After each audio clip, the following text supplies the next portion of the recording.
Bon matin à tous.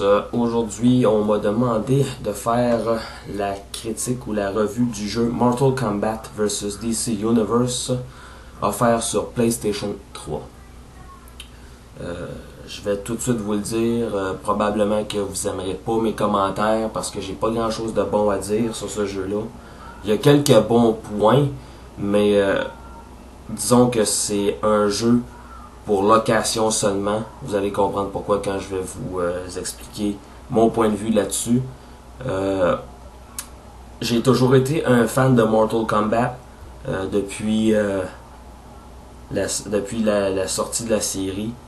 J'ai toujours aimé le côté gore de cette franchise-là. Et je trouve que le côté gore, justement, a été mis de côté un peu trop pour ce chapitre-là. Et vous dire bien franchement, ce qui gâche le jeu, c'est les personnages justement de l'univers de DC Comics. Moi j'ai l'édition du collectionneur. C'est le premier jeu que j'ai acheté quand j'ai fait l'acquisition de ma console de PlayStation.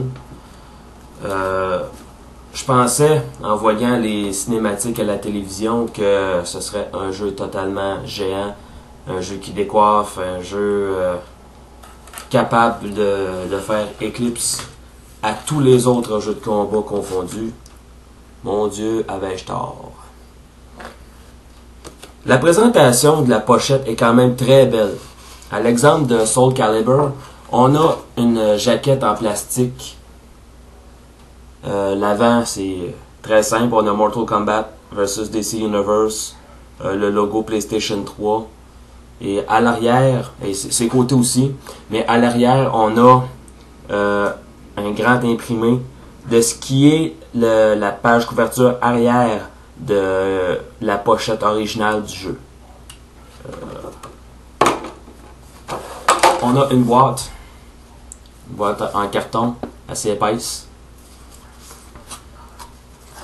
Et juste pour vous montrer la couverture, on a un excellent artwork. On peut pas dire que les dessins sont pas bien faits.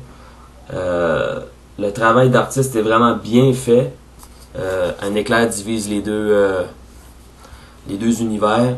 Et on essaye de nous faire croire dans un sens que Batman est le contraire ou l'équivalent de Scorpion, que Sonya Blade est l'équivalent de Wonder Woman, Raiden l'équivalent de Superman, Sub-Zero l'équivalent de Flash, Kano, un criminel notoire qui se trouve à être le contraire de Green Lantern.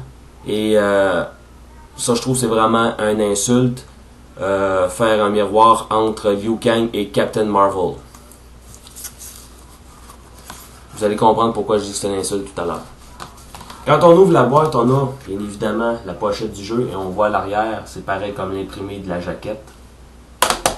On a une bande dessinée faite par DC Universe ou DC Comics qui montre un peu l'origine de Dark Khan, qui se trouve à être le boss final du jeu. Un boss totalement faible, vraiment mal exploité, qui aurait pu être bon, qui aurait eu un bon potentiel, mais vraiment mal exploité. De toute façon, les 3 derniers Mortal Kombat qu'on a vus, je veux dire par là Deception, Armageddon et celui-là, quand on tue le boss, c'est la même chose. Il se tord de douleur, il gonfle, il finit par exploser.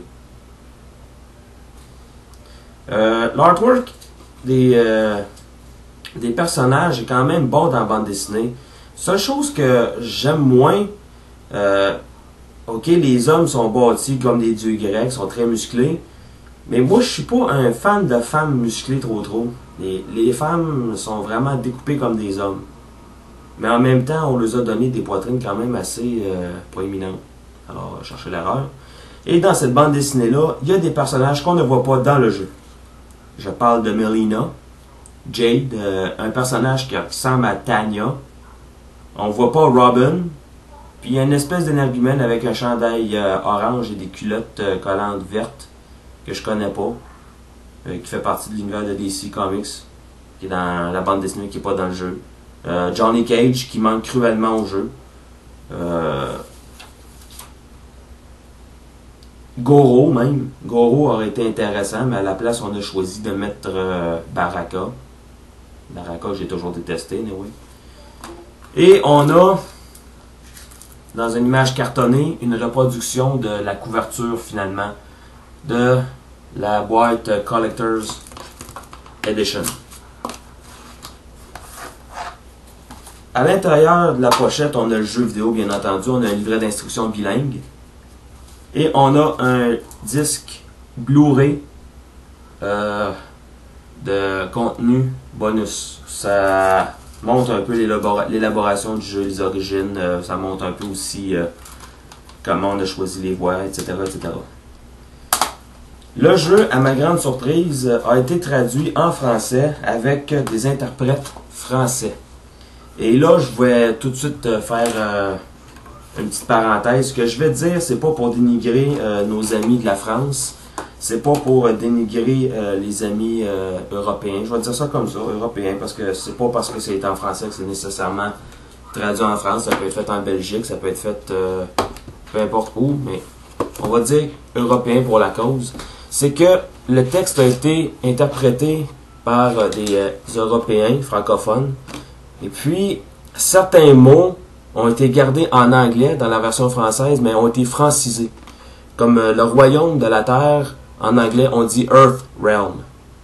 Mais malheureusement, quand un acteur français prononce Earth Realm, il ne dit pas Earth Realm. Ce serait trop difficile. Il dit Earthrealm. C'est totalement faux. C'est une erreur de prononciation. Je comprends pas comment ça a pu passer, mais bon. Le jeu des acteurs anglophones sonne juste. Ça, c'est un bon point. Le jeu des acteurs sonne très juste. Fit très bien avec le personnage. Une parenthèse, le Joker est un personnage tout à fait désopilant. Vraiment comique. C'est vraiment le clown sinistre de Batman. C'est vraiment excellent. Mais en français, les voix sonnent faux. On dirait que les personnages n'ont pas les bonnes voix, ou ben non, les acteurs savent pas comment interpréter leur personnage, simplement. Côté graphique, c'est totalement digne de la console PlayStation 3. Les graphiques sont excellents, j'ai rien à redire. Vraiment, certains des personnages ont eu un update sur leur look, comme Scorpion, son masque, désormais a des phalanges sur son masque. Sonya Blade a encore changé de look, porte un béret avec un chandail très écourté, très décolleté, encore une fois. Mais a vraiment l'air badass, comme on dit en anglais, une dure à cuire. Ça, j'apprécie ça beaucoup de elle, ça a toujours été un personnage très fort. Donc on a continué avec ce genre de personnage-là.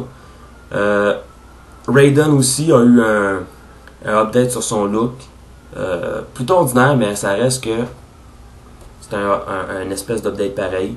Liu Kang a resté le même, mais au moins une chose en français, on lui a donné une voix avec un accent asiatique. Donc, c'est bon. Kano aussi un très bon update sur son look. Un personnage que j'aime moins de l'univers Mortal Kombat qui a eu un update, mais moi je dirais plutôt un downdate, plutôt un upgrade ou un downgrade, appelez ça comme vous voulez, c'est Shang Tsung. Autant que dans Armageddon et Deception, Shang Tsung avait un look excellent. Rien à redire. Dans DC Universe vs Mortal Kombat, le look de Shang Tsung est vraiment nul à chier.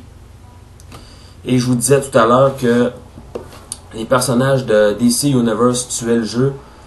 C'est assez simple à expliquer. C'est que les finishers, du côté des personnages de Mortal Kombat, ils ont des fatalities. Mais les personnages de DC Universe n'ont pas ça. Ils ont des finishers, mais ça s'appelle des Heroic Brutality, des brutalités héroïques si vous préférez.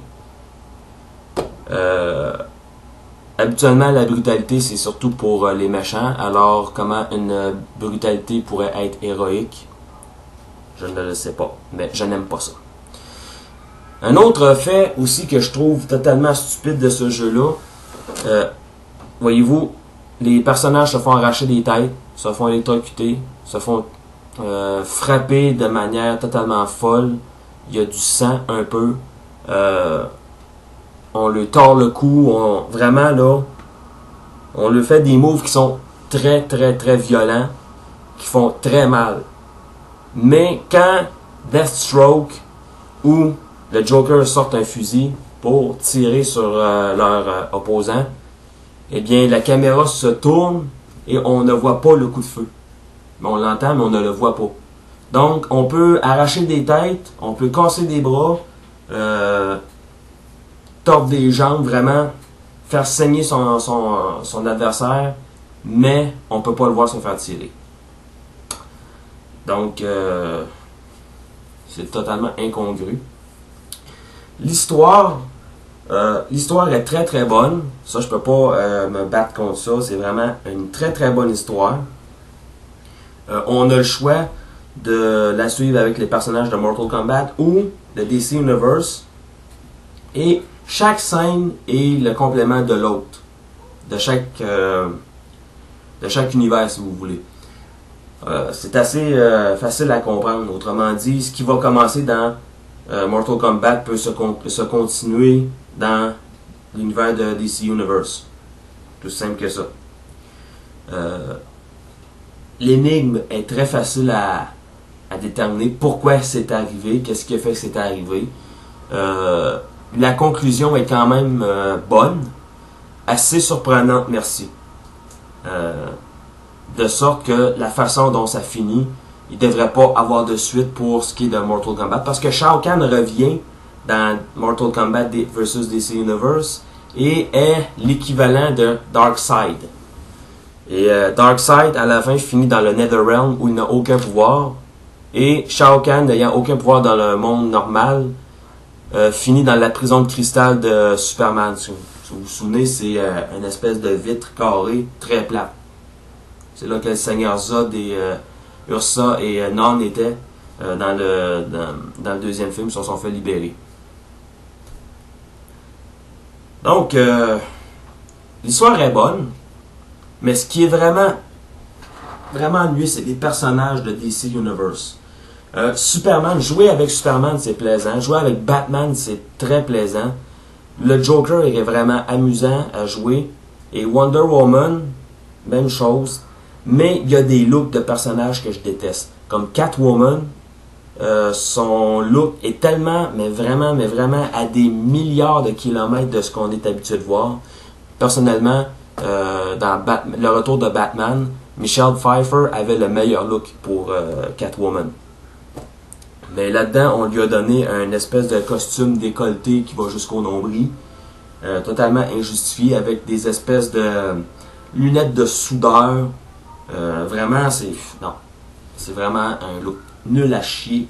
The Green Lantern, je suis pas capable de ce personnage-là, je déteste ce personnage-là, et spécialement les Schtroumpfs de l'espace avec les cheveux blancs pointus. Je trouve vraiment que c'est des personnages qui sont laids. J'aime mieux les vrais Schtroumpfs avec le Papa Smurf et les autres. Mais le personnage vraiment que je déteste, mais que j'ai vraiment le dédain de, c'est Captain Marvel. Captain Marvel est une espèce d'émule de Superman, peut voler, a des lasers dans ses yeux si je me rappelle bien. Mais Captain Marvel est un peu un mishmash ou une espèce de mélange entre Superman et The Flash.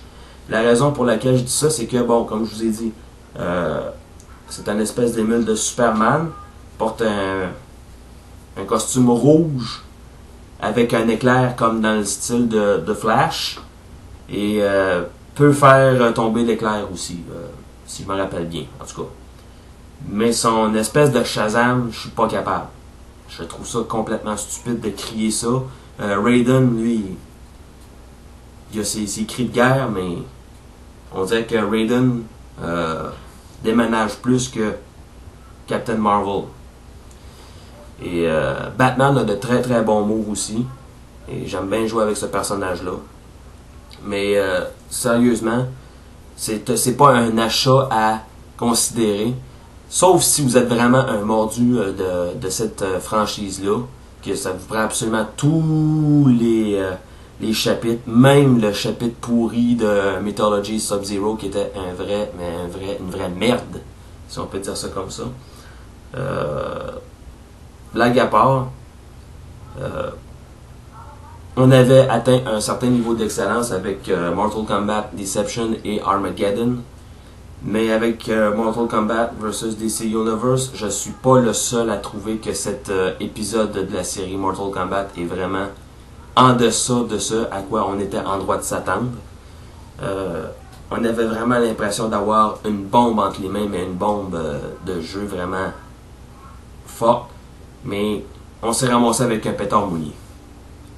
C'est mon opinion. Si vous avez déjà joué à ce jeu-là et que vous avez aimé, et que vous pensez que je suis totalement dans le champ, cool.